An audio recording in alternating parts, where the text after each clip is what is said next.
Good evening, everybody. Thank you all for being here today. It's my pleasure to welcome you to our lecture session today, where we are honored to hear from a very talented orthopedic physician, Dr. Quay.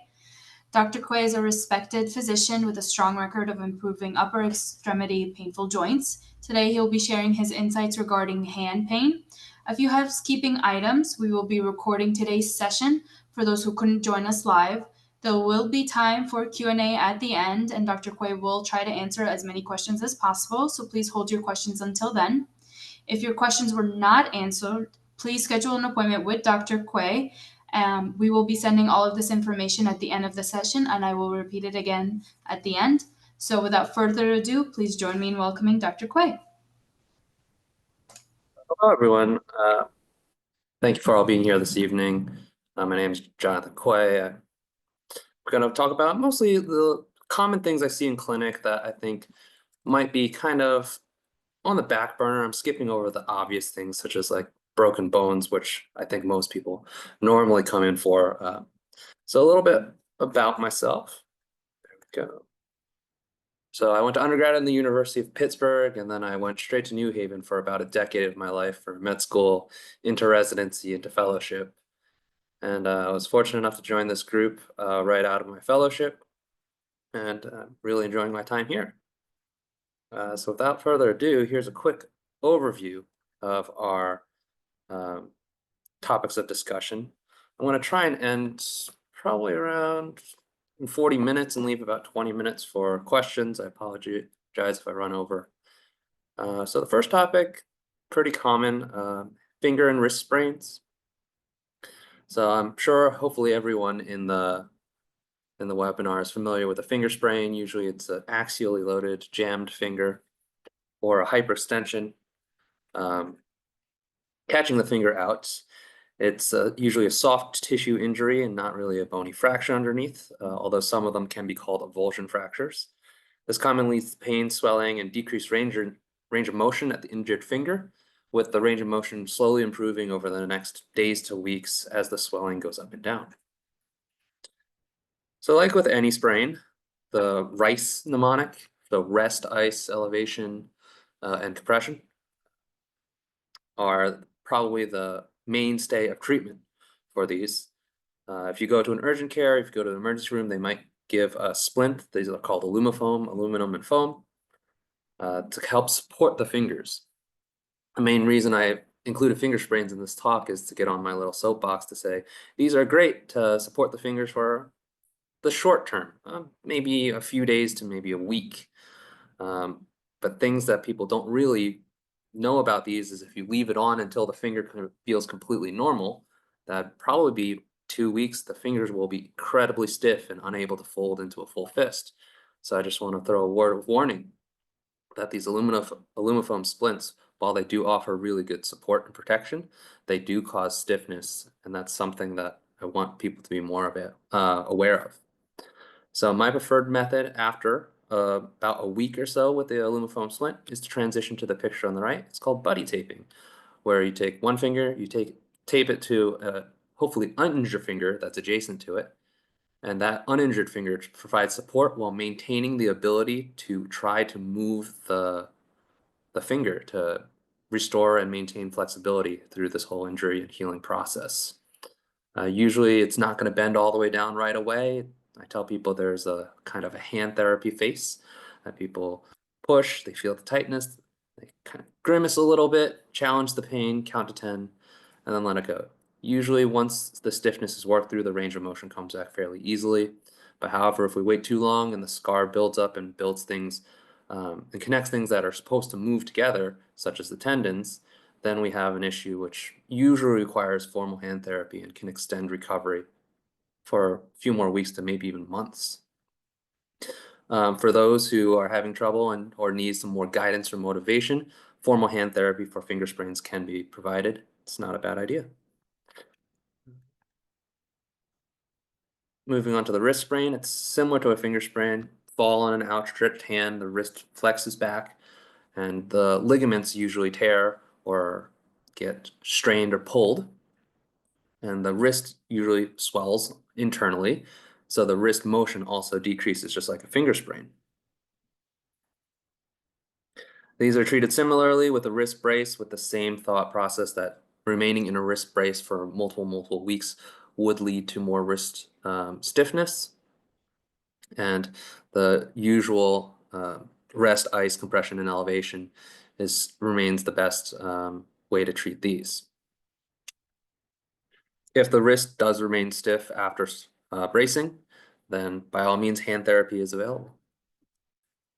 So now specifically, when is it not just a sprain? So here pictured is actually a fracture of the finger that people can confuse with just a very swollen knuckle after a finger jam, and they stay for a while, and by the time they come and see me, sometimes it's too late and the bone's already healed out of place. So this part is more what am I thinking of when I hear, finger sprain? What do I look for to try and rule out? So for you, the patients seeking evaluations, anytime that there's an obviously deformed finger or deformed wrist that raises concern for fracture, dislocations, things that should have proper medical evaluation, if anything, for an X-ray to potentially rule out bony injury, such as that fracture before, or evaluation by a hand surgeon to look for possible ligament ruptures. If the finger is completely pale or completely loses sensation, I'm worried that there would be damage to the neurovascular bundles, so the arteries, veins, and nerves that go into the fingers, especially if the finger goes completely white and pale and doesn't really pink back up. That's something that I'd be concerned for vascular insufficiency, meaning there's not enough blood going to the finger. This would be something that I'd want to be evaluated kind of on an emergent, like even overnight basis. If there's no blood flow, the clock's ticking, and usually in about 6 hours or so, if we can't restore blood flow, then the finger starts to sort of die. Easy options while waiting for evaluation would be keep the finger heated uh, to try and promote sort of that kind of sweating and letting all that blood try and rush in to reduce the amount of heat that's being accumulated in the hand, so we can use that to bring in blood for other reasons. Finally, there's swelling that does not improve after about a week or so. That's what differentiates the finger sprain from what the picture was showing initially. Usually finger sprains, they won't feel great, but you'd still have some wiggle through them. If there's a fracture like the one seen on the previous slide, then that fracture pain would not go away in a week. The finger would remain completely stiff and straight, and that's something that I'd want to get X-ray evaluation for. Complete or instant loss of range of motion is concerning for dislocation. Sometimes the bones can dislocate a little and stack on top of each other, and it looks like a really swollen knuckle, but in reality, the knuckle joint isn't even congruous. Finally, pain over the base of the thumb. I throw that in from a wrist sprain standpoint. I'm specifically looking for right around here. That is something called a scaphoid fracture, and I'll get into details a little bit in the next slides. So, fracture dislocation pictured on the top left is a fractured finger. If it's not displaced, you might see a little bit of swelling. It might look just like a jammed finger, but the fingers won't bend nearly as easily as a jammed finger. So that's the waiting about 7 to 10 days. If you're concerned, by all means, come in earlier. It's really easy. We take an X-ray and we can rule out fracture really quickly or rule in fracture if that's the case. One thing that the X-ray is not good at seeing, but you might see, is what we call scissoring, in which if there's a fracture and the finger bones rotate at the fracture site, that would lead to things like fingers overlapping when trying to make a full fist, or if looking straight down at the nails, one nail is not parallel compared to the others, that would give me concern for fracture and an actual twisting deformity through the fracture site. That would be something I want you guys to seek evaluation for. Some fractures, if they're really non-displaced, relatively low energy, they can be treated like finger sprains, where they are supported with an aluminum foam splint and then transitioned quickly to buddy taping in about 1 to 2 weeks to start regaining range of motion. I want to reiterate that fingers can get stiff pretty quickly in about 2 weeks if we don't move them. If there are some that are a little more unstable, then a cast might be necessary. This one we are trading stability to let the bones heal while sacrificing, unfortunately, the flexibility. So usually a casted finger fracture will require hand therapy after the casting is over, and that takes usually about 4 to 6 weeks. Really unstable finger fractures that can't be controlled in a cast or ones that are rotated will require surgery, and there's a whole bunch of different constructs that if you'd like me to go into the details, I can do at the end of the talk, but it involves either plates, screws, or pins to hold the finger bones, the fracture in place internally while the bones heal. The next thing that I'm concerned about are tendon or ligament ruptures. So say there isn't a fracture seen on x-ray, however, someone has a finger that droops and they can't straighten it out on their own. They have to use another hand or another finger to do so. I'd be worried that, like on the top, this is called a mallet finger. It's an extensor tendon rupture, so that the tendon that pulls the small knuckle straight is no longer in continuity, leading to that drooping. So this is something that's usually easy to treat if caught early and pretty difficult to treat if caught late, and early is within a week or two.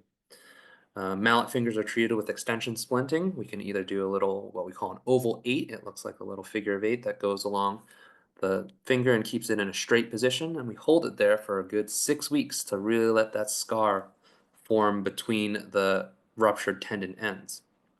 Sometimes this is affiliated with uh, what we call an avulsion fracture, in which the tendon doesn't rupture, but it pulls off the bone where it inserts onto that little piece. These are really easy to diagnose with x-rays because it shows that small piece very, very nicely. About 95+% of these respond very nicely to that 6 weeks of immobilization. If we catch it early, if we catch it late and a bunch of scar forms that is too loose, or the tendon retracts and moves far away and isn't able to scar back to its other end, then we're left with a drooping knuckle, which cosmetically, I agree, it doesn't look great, but functionally, it should not really affect the overall function of the hand. There's one of my mentors said, one of his famous mentors up in Mass Gen had one of those, and he was a hand surgeon, and he said, I just live with it and things are going all right. So this one I want people to seek medical attention for because some special splinting is usually required. So on the top right, that's what we call a stack splint. The point of that splint is to hold that small knuckle completely straight for 6 weeks. On the bottom right is that oval 8 splint that it's being used in the middle knuckle. And there's also tendons that insert there that could also be ruptured, and they are splinted in a similar fashion. And again, a vast majority of these, if caught early in the first few weeks, can be splinted and do just fine. The appropriate outcome for this is actually a slight droop, about 10 or so degrees, 10 to 20 degrees. Yeah, sorry. On the front side of the finger, there is what we call a jersey finger, which is a rupture of not the tendon that extends the finger, but the tendon that actually flexes the finger. This one's a little more difficult than the mallet finger, as usually if caught acutely, it has to be surgically repaired back to its insertion site because it's very hard to splint the finger completely straight, but just that small knuckle bent far enough down. Here I was talking about the base of the thumb pain. This is concerning at that area. We call it the anatomic snuff box.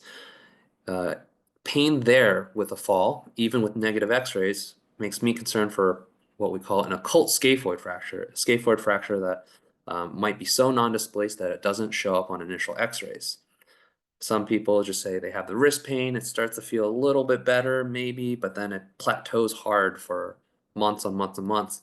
And they come and see me like 4 or 5 months after injury. We take an x-ray and we see that the fracture has not been healing for the past like 4 or 5 months. So if there's pain specifically that area, I would want one x-ray and then a follow-up x-ray in about 2 weeks, because sometimes the first x-ray can miss scaphoid fractures. If these are caught and they're not displaced, this could be casted for a little bit longer than 6 weeks. This is a very slow healing bone, by the way its blood supply is made, that the average cast time is actually closer to 8 to 10 weeks rather than 6 weeks. Some patients, who are really slow to heal in the literature, some are casted for up to 6 months. Usually those have follow-up x-rays and CT scans to really make sure that things are healing. And if it's not healing, then a surgery is done usually to insert a screw in the middle of the bone to hold those bone pieces together.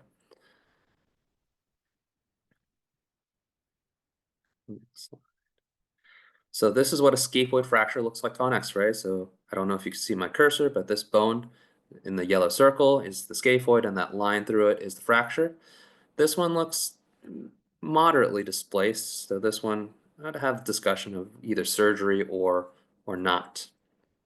So,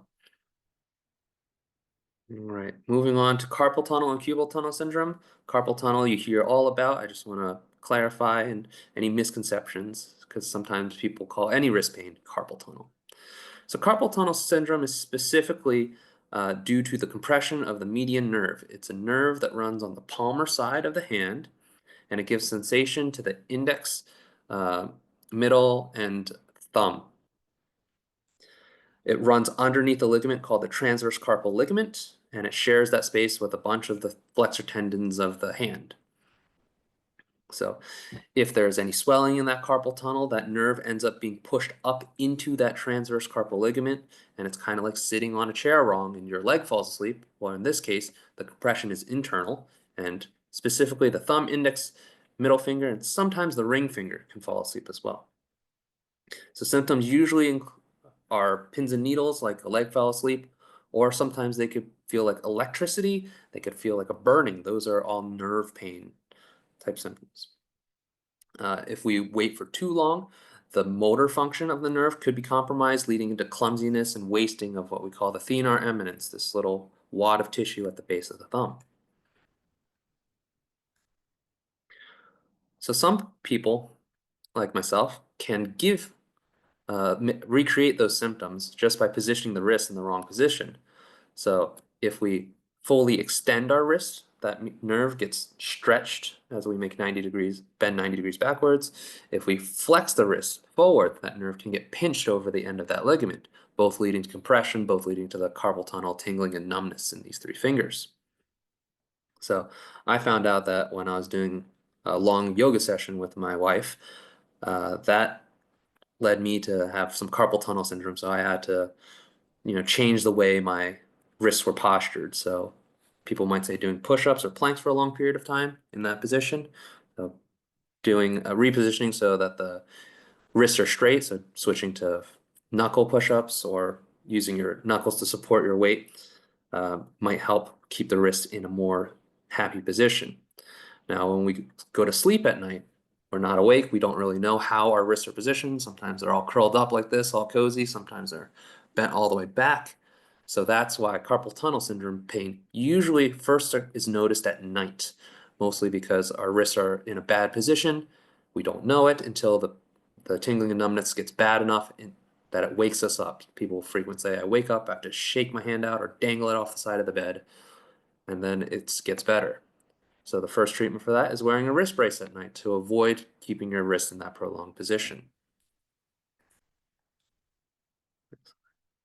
Other things, so typing and desk jobs are frequently associated with carpal tunnel, mostly from how we position our wrists at work. So if you look on the screen, there's the one on the right, I think, is the most common, where especially with laptops, we use the bottom of our palms to sort of push down on the laptops, and we pull up and extend our wrists for a prolonged period of time to type. That puts stretch on that median nerve. Haven't seen too many people type with a flexed wrist like in the middle, but occupational therapy could be walk you through your daily routine, try and find these common like overuse or malpositioning in your daily routine that might help alleviate these types of symptoms during the day. So, sorry, I was a little early. This is the bad wrist positioning for sleeping.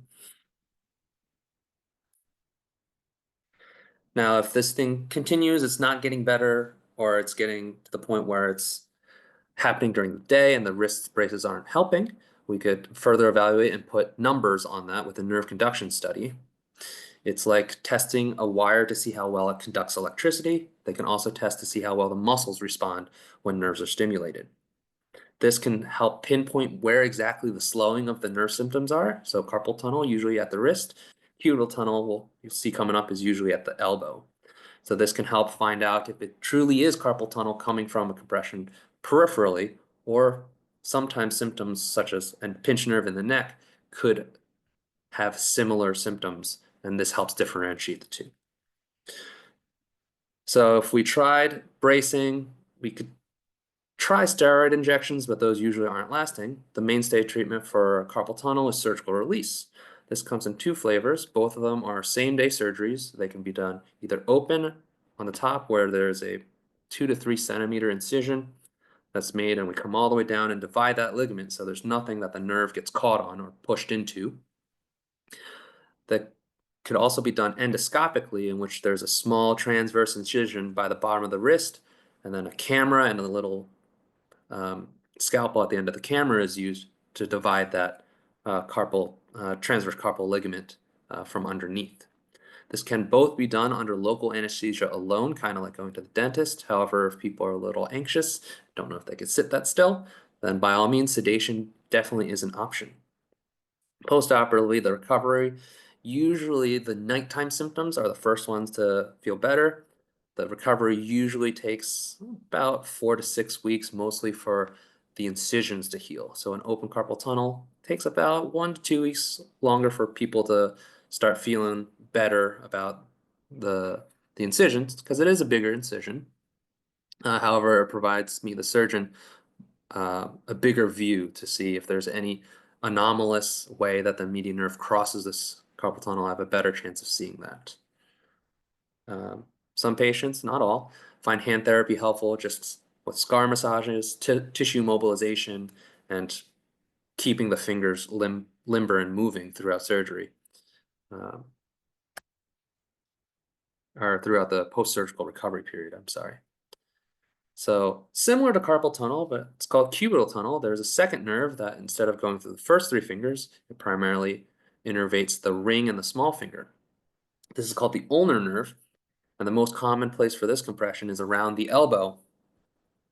This is usually similar to carpal tunnel, first noticed at night, similar with the sleeping posture. If we sleep with our elbow fully bent, the nerve has to take the sharp turn around the back of the elbow and is usually stretched.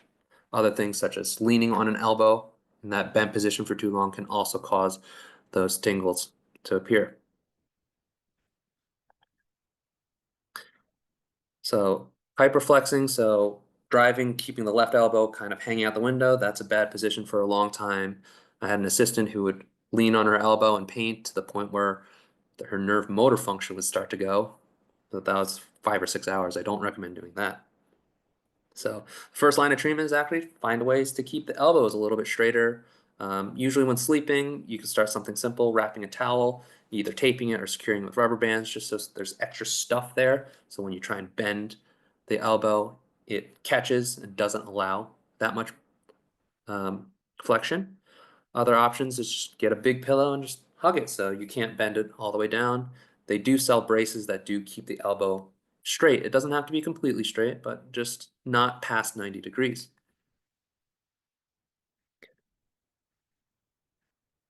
Cubital tunnel in the long run, if the motor neurons are not firing appropriate signals, you can see wasting at the back of the hand between the thumb and the index finger, as you can see in this picture. Picture left, the patient's right hand. Other thing you'll note is the small and ring fingers begin to adopt this clawing positioning. That's because the motor signals going down to the intrinsic muscles of the hand are not receiving appropriate signaling. So cubital tunnel release is a little bigger than a carpal tunnel release. It happens up by the elbow. It still is a same-day surgery, and all the soft tissue that is over the cubital tunnel is released, and that nerve is investigated to see if, after all that release, if it still remains stable behind the elbow. This is usually a game time decision to be made. So if the nerve is not stable behind the elbow after releasing all this tissue that compresses on the nerve, then sometimes the nerve needs to be moved in front of the elbow. We call this transposition of the ulnar nerve. Other thing is the cubital tunnel usually takes a little bit longer than a carpal tunnel to show improvement in symptoms, mostly because that nerve is being compressed up at the elbow and it has to regenerate and go all the way down the forearm into the hand. So moving on to hand and wrist arthritis. So arthritis, unfortunately, is the sad reward that we all get for making it really far in life. It's due to the cartilage, which usually lines the joint surfaces. That's the smooth gliding surfaces. You can kind of think of it like the rubber on the outside of a tire. That over time, over many, many years, can just normal wear and tear break down, or certainly an injury, a fracture that goes into the joint could accelerate that process. We call it post-traumatic arthritis. And sometimes an autoimmune disease such as rheumatoid arthritis. That's where the body incorrectly identifies the cartilage as foreign and attacks the cartilage, leading to earlier degradation. So if you look at the x-ray on the right, this is a non-arthritic hand. You can see there's plenty of space, this empty space in between all the bones at all the knuckles. That's cartilage. It doesn't show up on x-ray because there's no calcium in them. If we go and look in an arthritic hand, you can see that this empty space between all the knuckles have gotten much less. You can see all these bone spurs, we call them osteophytes, start to form as the bone kind of deforms as the joints kind of get smushed together. And these usually show up as those knobby knuckles that are frequently associated with grandparents. Arthritis can happen down in the wrist as well. The most common point in the hand to get arthritis is actually at the bottom of the thumb. So treatment options, unfortunately, in today's medical field, we do not have a cure for the actual degeneration of the cartilage, so we can't reverse arthritis. So our treatments are primarily focused at trying to make things more bearable for daily life, so mostly symptomatic. So at the very, very non-invasive part of the spectrum on the screen left, there's braces, either a wrist brace, there's some special braces that reach up and grab the thumb for that base of the thumb arthritis. There's over-the-counter Tylenol, ibuprofen, and physical therapy to help maintain the flexibility and strength that's can be lost as the joint does not glide as smoothly. Slightly more invasive, there's a needle involved. It's a steroid injection. The steroid does not make the cartilage regenerate. It's like grinding up a bunch of ibuprofen and putting it right in the area that's inflamed, and the inflammation from arthritis is actually what causes the pain. There are some lucky patients that they have horrendous appearing arthritis on x-rays. However, it just sort of creaks and it doesn't really hurt, mostly because the arthritis isn't causing an inflammatory reaction. So that's how steroid injections can help. Usually steroid injections are given at most frequently every 3 months. However, if they last longer, they don't have to be done every 3 months. And depending on patient and their provider, this can be done as long as they tolerate. Finally, at the very, very end, there are surgeries. Unlike for a hip and knee, there's very few replacement options. There are some, but not as great, not as established as hip and knee. So a lot of the arthritic surgeries are usually fusions to remove the joint so there's no more arthritic joint. The bones heal together and there's no more joint. Unfortunately, that sacrifices all the motion of whatever joint is being fused, but hopefully it removes the pain. Other options are removing part of the joint and trying to leave a spacer in between, so it's no longer bone on bone bumping into each other. So for that very common base of the thumb arthritis, we call this a trapeziectomy and tendon interposition. So a tendon usually from the wrist is borrowed and rerouted to go in between the thumb and the rest of the wrist. One of the arthritic bones is actually completely removed, and that empty space is filled with that rolled up tendon, and that tendon acts as a cushion so the thumb doesn't sink down into that empty space. Usually recovery for this is along the scale of 3 to 6 months. It really requires that tendon ball to really scar in and give that nice soft cushiony pad at the end. And then physical therapy to essentially teach the thumb how to move and how to grip and regain all the strength as we're waiting for that to fill in. So here's what I'm talking about, fusions. The medical term is arthrodesis. There are multiple different ways of doing it. This poor patient had essentially 5 or 6 joints in one hand fused. This could be done with wires, looped wires, kind of like the wires they use for braces. That's called a tension band construct, as you can see in the small finger and the ring finger on the left. In the middle finger, there's an internal screw that passes through the joint that stays on the inside. On the index finger, there is a little plate screw construct. There are multiple different ways to fuse a joint. And here's just a normal plate screw construct on the thumb. This hardware stays in. If it doesn't bother you, it doesn't bother me. It could stay there forever. Its main job is to temporarily hold the joint in place or the fusion site in place until the body can fuse the two bones together. And then it just becomes decoration.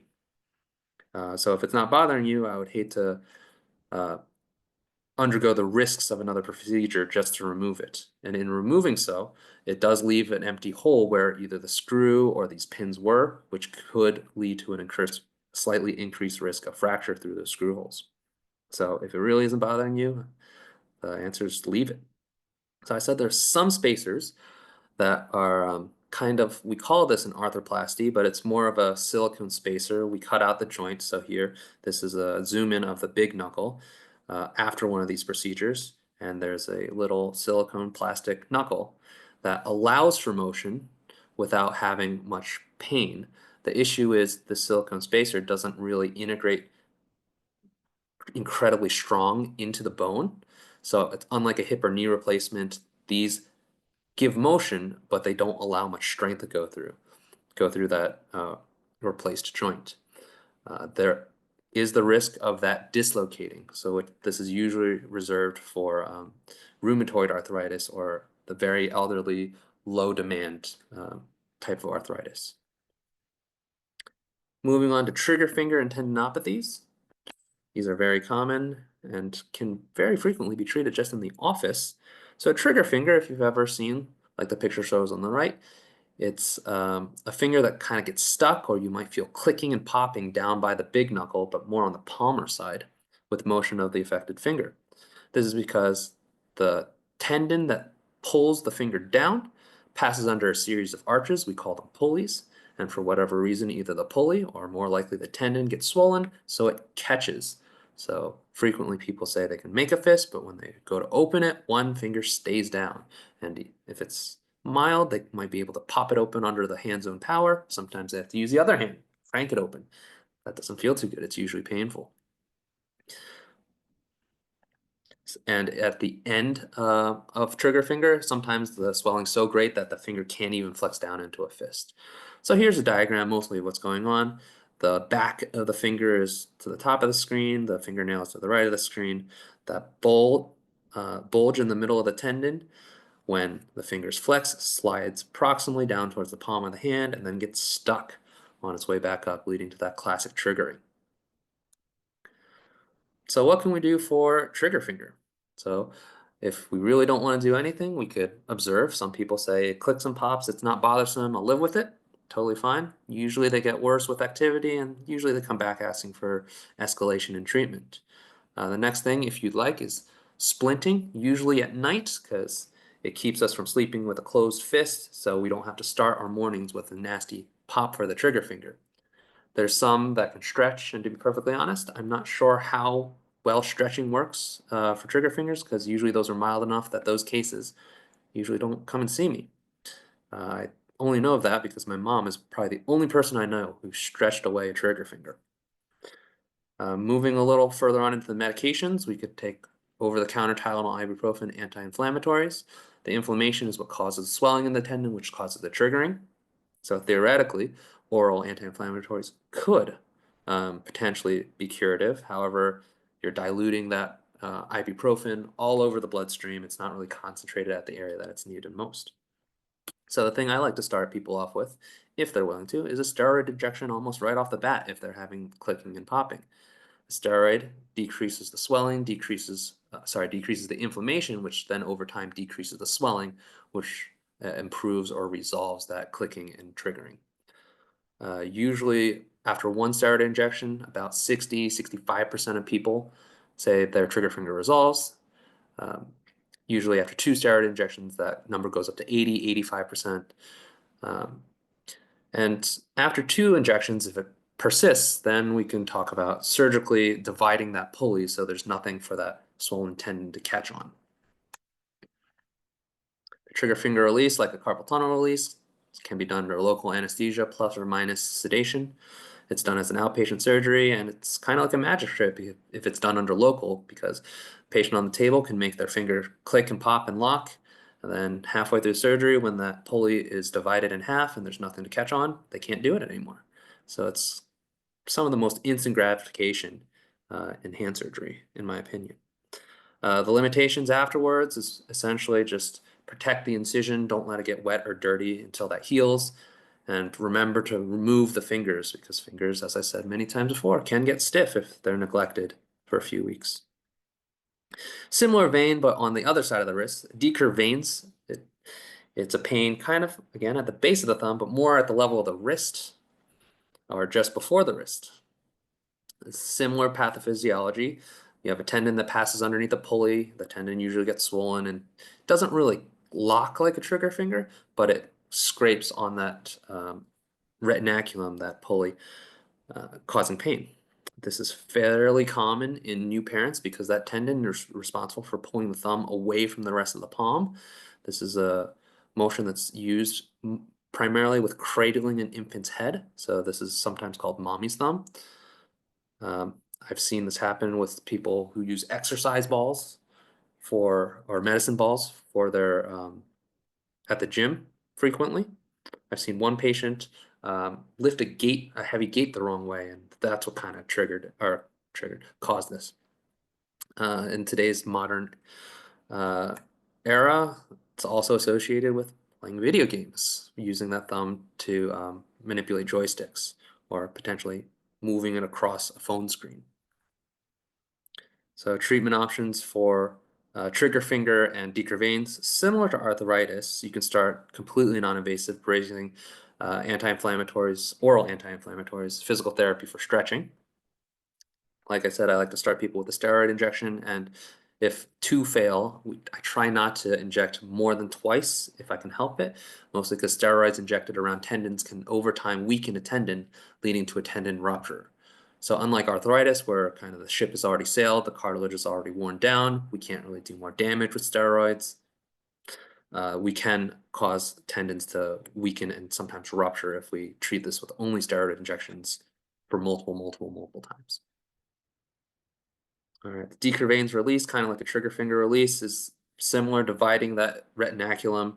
It's done as an outpatient procedure. These patients usually go home in a splint to hold the thumb still, because the thumb has the most motion of all the fingers. So a little extra splinting, let that area cool off, usually for the first week or two. And then it's a gradual return to activity. So gripping with the thumb could potentially cause that tendon to wiggle or wobble left or right. So that's something that we try and dissuade for the first 2 to 4 weeks. Finally, at the end, we're going up towards the elbow. So tennis and golfer's elbow. Try and make this quick. Very common. People have this concern of pain over on the outside of the elbow where that redness in that photo is. This is called lateral epicondylitis, or colloquially known as tennis elbow. It's an inflammatory pain, or it could be a small strain or tear at the muscle group that pulls the wrist and fingers up. So opening the fingers and pulling the wrist up. This muscle unit originates on the outside or lateral elbow, which is why it's called lateral epicondylitis. Vast majority, 90+% of these get better on their own, but the main downside is sometimes they can hang around for a long time, such as months to potentially a year. Golfer's elbow is similar, except it's on the inside of the elbow. It's the origin of the flexor muscles, which close the fist and pull the wrists forward. Or similar idea, there's either strain, inflammation at that area, and by constantly using that that muscle in our everyday life, it constantly leads to that stress, and it leads to usually prolonged recovery. Treatment options, if the slide looks similar, you're catching a pattern. So bracing, there's two options. Some people wear what we call a tennis elbow strap. The idea there is it's a band that pushes down on the muscles, and this is worn just distal, closer to the hand or wrist than the actual painful area. It's not placed directly on the painful area. The point there is to anchor the muscle contraction down away from the area that's injured. Ibuprofen for inflammation, anti-inflammatory effects, and physical therapy to stretch, introduce some laxity and flexibility into that muscle group. So when moving it around, it's not as hard as a pull on that origin site.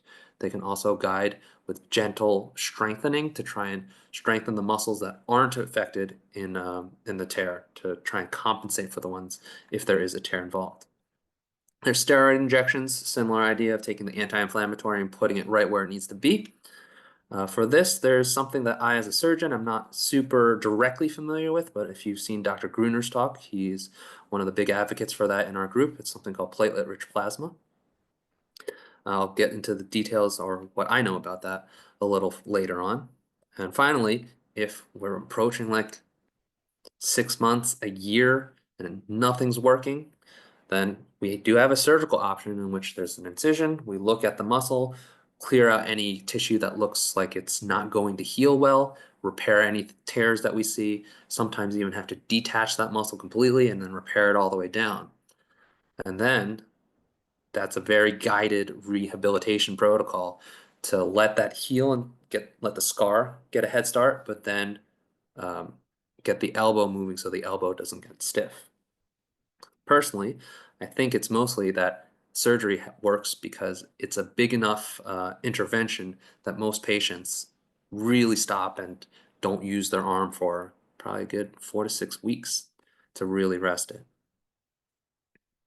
So this is the tennis elbow strap that I was alluding to earlier. It's placed just past the elbow on the forearm.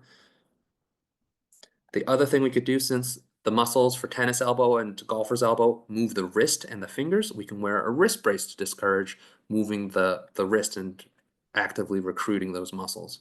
The whole point of the bracing is to keep the forces from pulling at the aggravated site to allow for a recovery. Physical therapy, like I said, it could lead to stretching and gentle strengthening.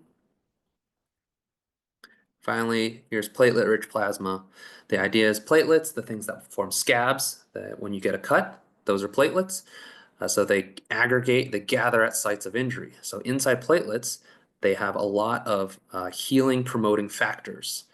And the idea is if we draw some of the patient's blood, spin that down, isolate the platelets, and inject that at the area of injury, as those platelets degrade and break down, it releases these signals to try and recruit or a stronger healing response.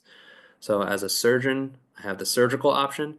Usually this is done by either a physiatrist or a physical medicine and rehabilitation PM&R doctor. There are some surgeons that do this themselves, but I unfortunately am not one of them. It is still relatively cutting edge, so it's something that the FDA has not officially approved, but they allow us to use it. So unfortunately, it may not easily be covered by insurance. So that's the big asterisk at the end. Some patients say that it really, really helps, while some patients don't really have a great response, and we're still trying to figure out how we can best predict who would have a good response to this. All right, sorry, I went a little bit over, about 5 minutes. Oh, last one. This is as the surgery. As the surgeon come in, we can open you up, debride the unhealthy looking tissues, repair everything back down, and then really tell you to rest that. Physical therapy is usually a must after these to help make sure you don't go back to activity too quickly and then restart the whole cycle over again. All right, so sorry about going about 5 minutes over. I'll scroll through the chat and see if I can pull out some questions. Thank you, and Q&A. Sit there. quick, easy one. Am I Dr. Tuck's replacement? Yes, I suppose. He has huge shoes that I can only aspire to fill, but he is happily retired now. Can PRP be used to treat arthritis? Yes, it is something that can be uh, investigatorily injected into many sites of degenerative or chronic degenerative conditions, such as rotator cuff tears, shoulder, knee. I haven't really seen hip arthritis, but I'm not really a lower extremity surgeon, so possibly. Um, the hardest part about any injection into smaller joints, such as like in the knuckles or even like the toes or the feet, like the midfoot, is just getting a needle into the right area. And those joints don't have a lot of volume, so we can't really push a lot of either medication or the isolated platelets in there. So usually if the bigger joints are the things that are being investigated more. Uh, Something I didn't discuss, but someone brought it up for knee arthritis. There's something called hyaluronic acid injections, or we call them the gel shots. The idea is to introduce some sort of lubricants and cushioning into the knees. Those I've only seen in the knee, and similar idea in the wrist. It's in the fingers. They're small joints, and we can't put a lot in there. So I don't think they're actually approved for use in any joints that small. Uh,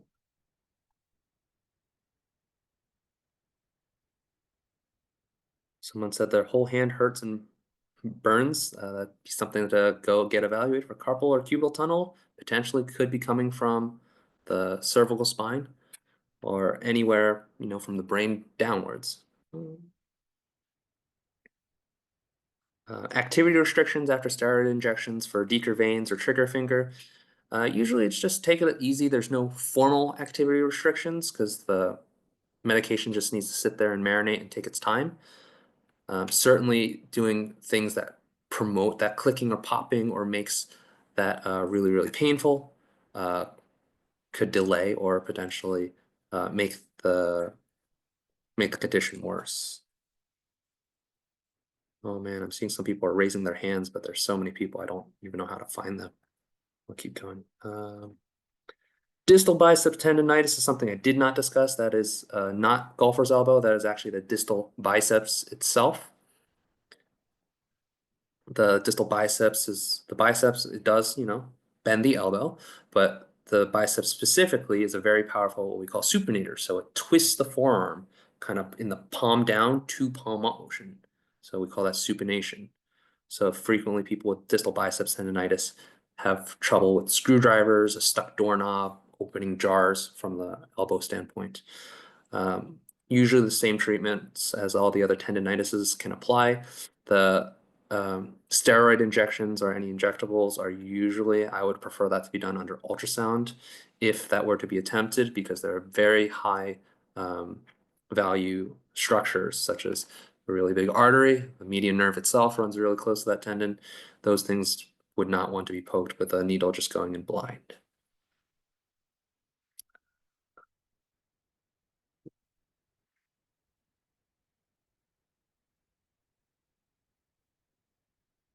Take your family talking. No, I'm just saying on behalf.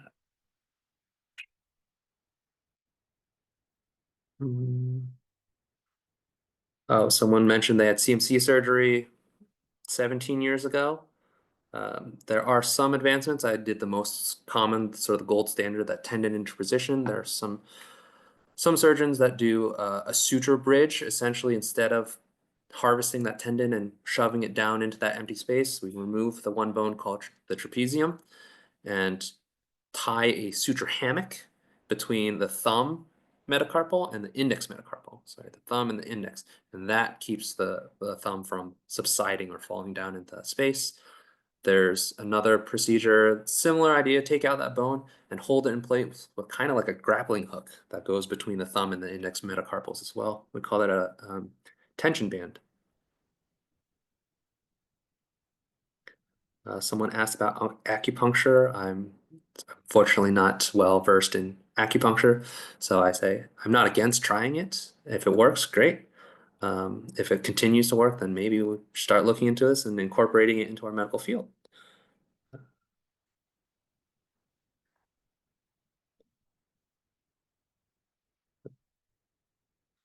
Someone asked, how do I know if my thumb or wrist pain is due to arthritis or something else? That'd be something that you come and see someone like me for. We take an X-ray.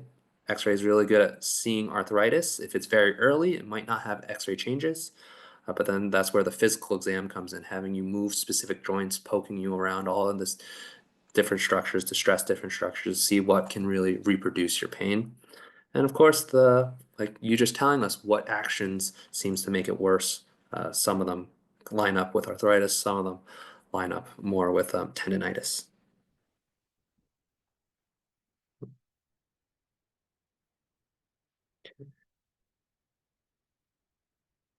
Someone asking a nerve conduction study differentiate between carpal tunnel syndrome and diabetic neuropathy. Yep. So the nerve conduction study looks for a focal point of slowing down. So they'll test across the wrist, they'll test across the elbow, and if there's one spot where that's where most of the slowing's coming from, that would lead us more for a peripheral neuropathy or like carpal tunnel, cubital tunnel. If it's sort of a generalized slowing everywhere, that's more of a diabetic neuropathy, more systemic.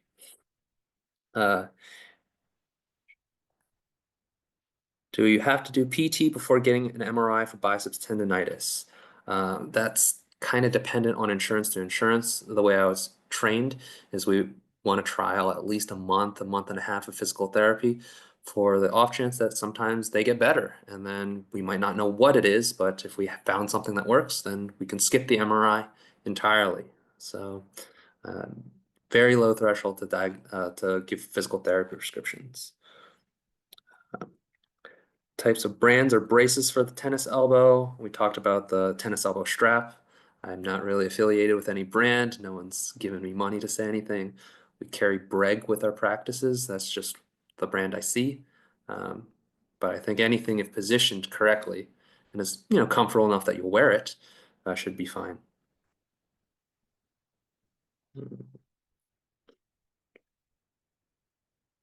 Movements for avoiding decurvane, so anything that pulls the thumb away from the rest of the palm like this, or anything that drags the thumb way across the hand like this. So this motion going across to the pinky stretches that tendon, pulling it out fires that tendon and causes that to pull up on the thumb.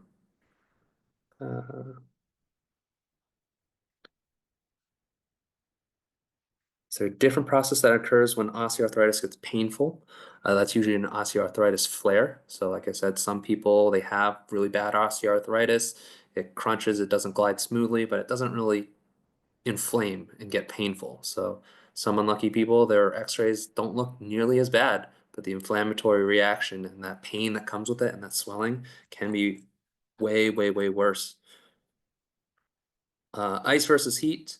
Uh, for arthritis, don't really know why, but a lot of my arthritis patients tell me that in the morning when their hands are stiff, usually from keeping the hand in the same position the entire night, heat seems to kind of get them moving a little bit faster. Some people say they have a heating pad, they keep it nearby, or they run their hands under a warm water in the tap, and that sort of helps get their hands going.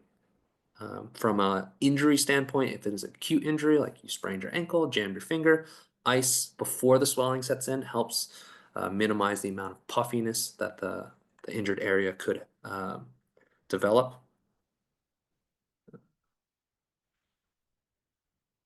Oh, someone asked, is it damaging to crack your knuckles? To be perfectly honest, this is something that we as hand surgeons don't really know. There's been only one study of one person that I know of. He was a doctor that for his entire life cracked only the knuckles on one hand and didn't on the other. So take it with a huge salt shaker. So just a single person study, and that didn't show a difference in arthritis wear at the end of like multiple years, like decades, I think. Um, do I think physical therapy is a good option for trigger finger? It is an option. I'm not too sure how much it actually works, but definitely willing to try. Usually it's just pulling the finger back and stretching that flexor tendon. It's kind of like think of it as pizza dough or Play-Doh. We stretch it longer so the caliber, the thickness sort of shrinks down. That's the thought process behind that one. I assume that if it would respond to that, I would assume that usually the patients don't even end up in my office. It just sort of goes away when they kind of self-manipulate and massage it on their own.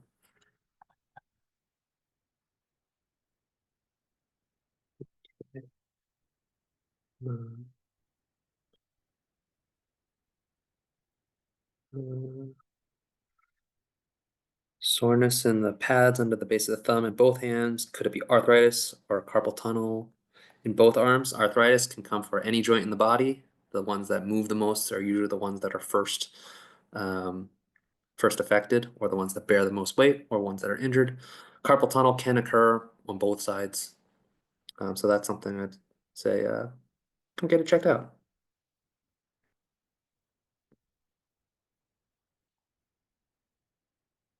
Oh, but dear, someone's in trouble with a tennis elbow for 21 months. Yeah, I'd have you see Dr. Gruner. He's the one who's most experienced with PRP in this practice. Potentially that could be indication for surgery as well, because that's been going on for a while. Um, how do I evaluate whether carpal tunnel is originating from the elbow or the neck? If both hurt at the wrist and elbow, that would be the EMG, the electromyogram or nerve conduction study. They look for specific areas of compression. TFCC tear, I did not talk about that. That is a soft tissue structure in the wrist called the triangular fibrocartilaginous complex. That's why we say TFCC. It can heal on its own. Um, if it's a bad enough tear, like a bad enough sprain, if you know people who had a ankle sprain so bad that the ankle's loose and they required surgery, similar thing for the TFCC. It's kind of, you can think of it like the ligaments around an ankle, except there's ligaments in the wrist. Usually that's a wrist scope. And it's a very, very, well, long procedure for me just to throw 1 or 2 stitches to hold the TFCC um, together. Tennis golfer elbows, signs are usually pain on the outside or inside of the elbow, usually made worse with sustained wrist flexion, like you're stopping traffic for tennis elbow, or if you bend the wrist down with golfer's elbow.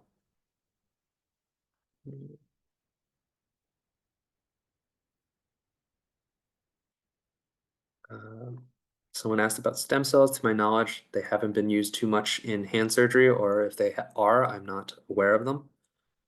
Platelet plasma is probably the closest.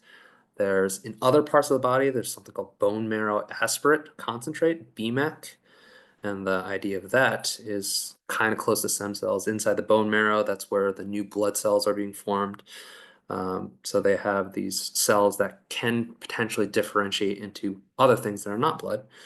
And there's, similar to PRP, some investigatory process of just drawing some of that out of the bone marrow. Usually that's done at time of surgery because that's way more painful than drawing blood, and injecting that into areas.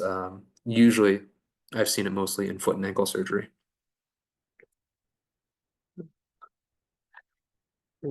New messages. All are down.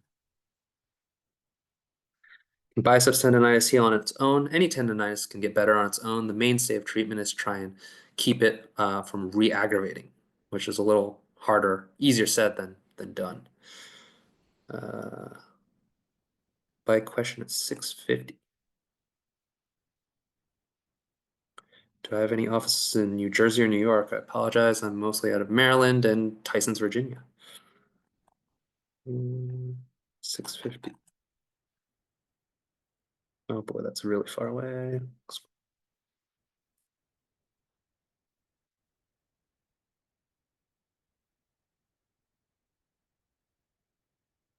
Multiple questions at 6:50. Someone asked, should a wrist brace at night be straightened so there's no bend? No, usually the bend is just to accommodate for that little bump at the bottom of the palm. Other 6:50 questions. If therapy is not working for arthritis, then we can move on to the semi-invasive. So that's steroid injections, potentially PRP. Other 6:15, do I work at the Germantown office? Yes, Monday and Tuesday mornings. Actually, Tuesday all day. Bike question. I'm not sure. Apologize, whoever is referring to a bike question at 6:50. I don't. Oh, never mind, 6:51. Stationary bike on the bike handles. Yes. So stationary bike, especially if the seat is higher than the handlebars, it keeps your wrist in that prolonged extended position as you put your weight through your hands. So that could be positional compression on that median nerve. So we call it intermittent or positional carpal tunnel. It's similar if you sit on a chair for too long and your leg falls asleep. So that would be, I would recommend trying to hold on to something where your wrist is not flexed back or forward, something more neutral for the wrists. Other things that could happen with road biking, something that's very, very bumpy, sometimes it could bump and hit the bones in the wrist and cause little stress fractures. It's personally never seen one of those, but it's all over the textbooks. Brings us nicely to 7:30. Cervical stenosis, this will be the last question. Pinched nerve in the neck theoretically can radiate down the entire arm. So certain nerves in the neck can affect the first two fingers, the middle finger itself, by itself, or even the small two fingers. So yeah, anything that goes down the entire arm, that sort of tingling, numbness, burning, shooting kind of pain, that's something that we frequently see overlap between spine and shoulder, elbow, and even hand surgery. All right. Okay. Turn it back over to Myrna. Thank you, everyone. Thank you, everybody, for joining us tonight for Dr. Quay's lecture on hand pain. If any of your questions were not answered, please make an appointment with Dr. Quay or any of our hand specialists that we have available. Dr. Quay is at our Tyson location and our Rockville location and in Bethesda.